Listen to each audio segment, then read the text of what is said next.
Hello students, welcome to TSN school class 12 mathematics linear programming. हम discuss कर रहे थे corner point method, graphical method के examples मैंने आपको कराए थे। कॉर्नर पॉइंट मेथड से कैसे हम इनके सॉल्यूशंस निकालते हैं ना। अब जो हम देख रहे हैं एग्जांपल नंबर 4, एग्जांपल नंबर 1, 2, 3 हमने लास्ट क्लासेस में देखे थे। Now we are discussing example number 4। Determine graphically the minimum value of the objective function. ये मेरा ऑब्जेक्टिव फंक्शन दे रखा है -50x + 25। मुझे इसकी मिनिमम वैल्यू पता लगानी है ना, सब्जेक्ट टू द कंस्ट्रेंट्स। ये मेरे को कंस्ट्रेंट्स दे रखे हैं 2x - y > -5, 3x + y > 3, 2x - 3y > 12। तो सबसे पहले स्टूडेंट्स हम इनको ड्रॉ कर लेते हैं, यानी 2x - y = -5 को। जब x को मैं 0 करती हूँ तो -y = -5, यानी y मेरा कितना हो जाएगा 5। और जब मैं y को 0 करती हूँ तो x मेरा कितना हो जाएगा -5/2, -5/2 इन सेंस -2.5। ये हो गई वैल्यू। अब इसी तरह से नेक्स्ट वाला हम देखते हैं 3x + y = 3, 3x + y = 3। तो x को 0 किया तो y 3 आ गया, और y को 0 किया तो x मेरा कितना आएगा स्टूडेंट्स 1 आएगा। क्लियर है। तो ये एक तो मेरी लाइन बनेगी 0,5 एंड -2.5, 0। तो देखो ये रहा 0,5, दिस इज 0,5, और इसके साथ जो दूसरी लाइन है वो किस पे बन रही है -2.5, 0, यानी y कोऑर्डिनेट तो होना चाहिए 0 और 2.5। सी 2x - y = 5। x को 0 किया तो y 5 आएगा, और जब y को 0 करूँगी तो x आएगा -2.5, यानी ये आएगा y के नेगेटिव साइड में ना, 2x - y = -5। ठीक है। तो इसने कोई दूसरा पॉइंट लिया है, आप चाहो तो ये भी ले सकते हो। इसने क्या पॉइंट लिया है, इसने लिया है x को लिया है 1। x को 1 लेते हैं तो y की वैल्यू निकालते हैं ना। तो अगर मैं x को 1 लेती हूँ तो y की वैल्यू कितनी आएगी 2 × 1 = 2, -5 - 2, y = 7। तो 1,7, तो इसने बनाया है 1,7। ये वाला पॉइंट इसने बना लिया है। हम मुझे पता लगाना है कि ये 0 को कंटेन करेगा या 0 को नहीं कंटेन करेगा। तो मैं 0 रखती हूँ, 0 - 0 = -5। बिल्कुल सही है। इसीलिए 0 किस साइड में, नीचे की तरफ में, इसीलिए कौन सा रीजन आ गया, ये वाला रीजन आ गया। क्लियर है स्टूडेंट्स। अब ऐसे ही अपन करेंगे 3x + y = 3। x को 0 करा तो y कितना आएगा मेरे पास 3, और y को अगर 0 करती हूँ तो x मेरे पास कितना आएगा 1। तो 0,3 एंड 1,0 ये मेरे पॉइंट्स हो जाएंगे। तो देखो ये रहा 0,3 और 1,0, ये वाला पॉइंट हो गया। लेकिन इसको 0 + 0 > 3 सेटिस्फाई नहीं कर रहा है, इसलिए इसके बाहर वाला रीजन आएगा। इस वाली लाइन के, ये वाली लाइन है और इसके बाहर वाला रीजन आएगा। ठीक है ना। फर्स्ट वाले कंस्ट्रेंट की ये वाली लाइन थी और इसके अंदर वाला रीजन आया था।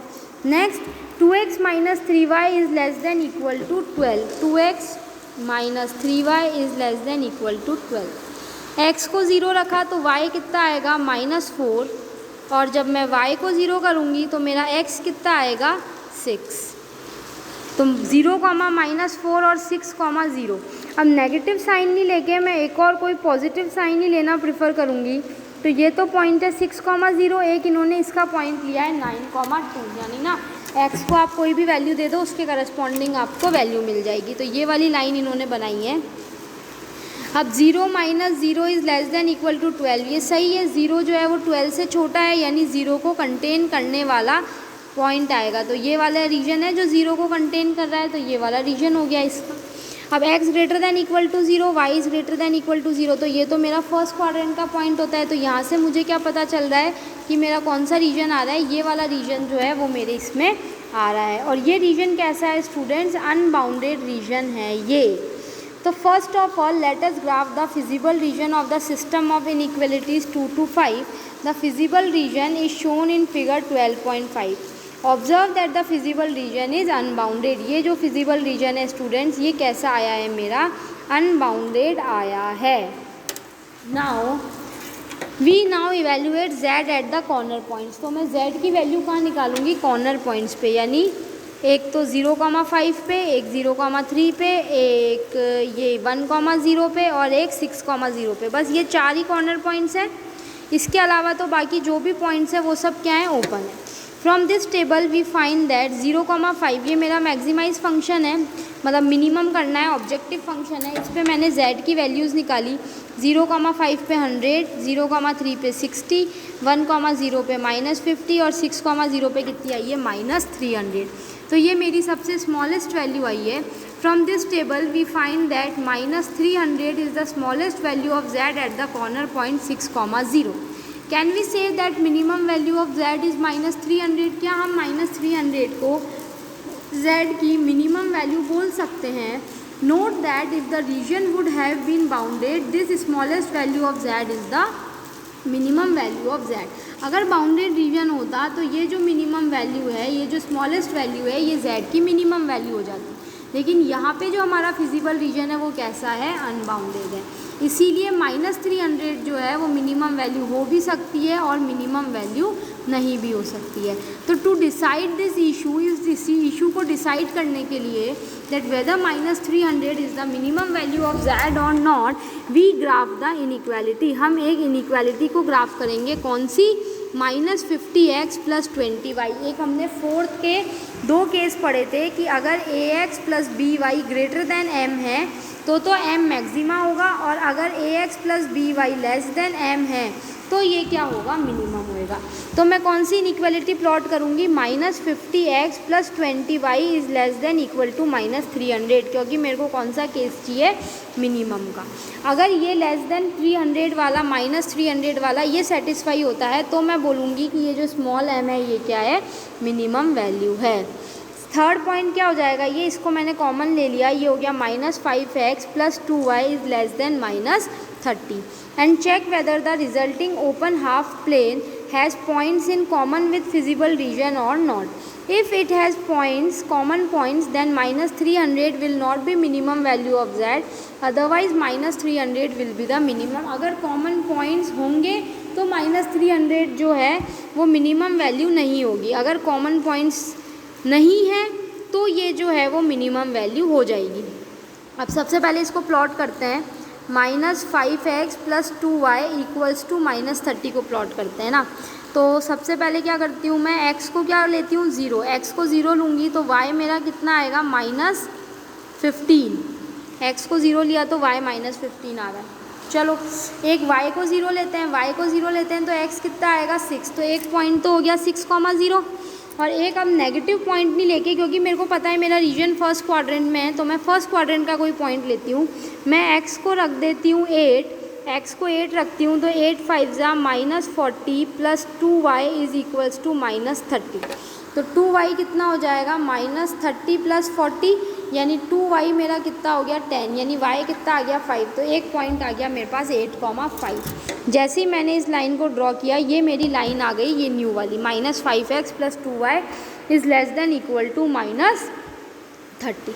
अब मेरे को ये पता लगाना है कि ये जो पॉइंट है ये लाइन के उस तरफ वाला रीजन है या इस तरफ वाला रीजन है। तो इसके लिए मैं क्या करूँगी, एक 9,2 पॉइंट लेती हूँ, इसको इस इनइक्वालिटी में रख के देखती हूँ। 9,2 लिया तो कितना हो जाएगा, x की जगह 9, यानी 9 5 जा -45 + 4 इज़ -40 इज़ लेस दैन -30। -40 -30 से छोटा होता है, सही है। इसका मतलब कौन सा रीजन आएगा, इधर वाला। जबकि आप इधर का कोई पॉइंट रखो, सपोज़ आप 1,7 रख के देखो इसके अंदर, तो 1,7 से कितना होगा, -5 + 14 इज़ लेस दैन -30। -5 + 14 कितना होगा स्टूडेंट्स, 9 इज़ लेस देन -30। ये सही है क्या, ये गलत है, इसीलिए इस साइड वाला रीजन नहीं आया। कौन सा रीजन आया मेरे पास, ये वाला रीजन आया। इसीलिए ये वाला रीजन जो है, देखो ये लाइट है और ये वाला रीजन कैसा है, डार्क है। As shown in figure 12.5 it has common points. 12.5 में मैं देख रही हूँ तो मेरे को क्या पता चल रहा है कि ये जो डार्क ब्लू रीजन है ये मेरे अनबाउंडेड रीजन के साथ ये जो इनइक्वालिटी मैंने ड्रॉ की इसके पॉइंट्स क्या हैं, कॉमन हैं। इसीलिए -50x + 25 की कोई भी मिनिमम वैल्यू नहीं होगी। In the above example can you say whether has maximum value at 100 at 0.0,5। तो हम क्या मैक्सिमम वैल्यू कह सकते हैं कि 100 पे इसकी मैक्सिमम वैल्यू होगी। फॉर दिस हमको क्या चेक करना पड़ेगा, -50x + 25 ग्रेटर देन 100 के ग्राफ को चेक करना पड़ेगा कि इस ग्राफ का जो रीजन है वो कोई सा भी इस ग्राफ का जो रीजन है वो इस रीजन के साथ कॉमन नहीं होना चाहिए। सो इसी तरह से देखो अब हम एग्जाम्पल नंबर 5 देखते हैं। Example number 5 is much interesting. What is example number 5? Example number 5 कहता है minimize z is equals to 3x + 2y subject to the constraints. ये कंस्ट्रेंट्स दे रखे हैं, x + y greater than equal to 8, 3x + 5y greater than less than equal to 15। तो x + y greater than equal to 8, तो क्या points आएंगे, x + y equals to 8 देखते हैं, 0,8 और 8,0। तो ये पॉइंट आ गया 0,8 और 8,0। अब 0 0 इसको सेटिस्फाई कर रहा है क्या, मुझे देखना। 0 + 0 is greater than equal to 8, नहीं सेटिस्फाई नहीं कर रहा है। तो कौन सा रीजन आएगा, बाहर वाला रीजन आएगा। अब ये देखो 3x + 5y equals to 15। x को 0 किया तो y 3, y को 0 किया तो x 5, 0,3 एंड 5,0 ये वाला रीजन है। और 0 + 0 is less than equal to 15 satisfy कर रहा है, यानी ये वाला रीजन है। तो ये दो रीजन है, बीच का रीजन नहीं आया है। So let us graph the inequalities 1 2 3। Is there any feasible region? You can see that there is no point satisfying all the constraints simultaneously. मतलब सब कंस्ट्रेंट्स को, चारों कंस्ट्रेंट्स को एक साथ कोई भी पॉइंट सेटिस्फाई नहीं कर रहा है। एक में ऊपर का रीजन आ रहा है, एक में नीचे का रीजन आ रहा है, लेकिन इन दोनों का कॉमन रीजन कुछ भी नहीं आ रहा है। Thus the problem is having no feasible region and hence no feasible solution।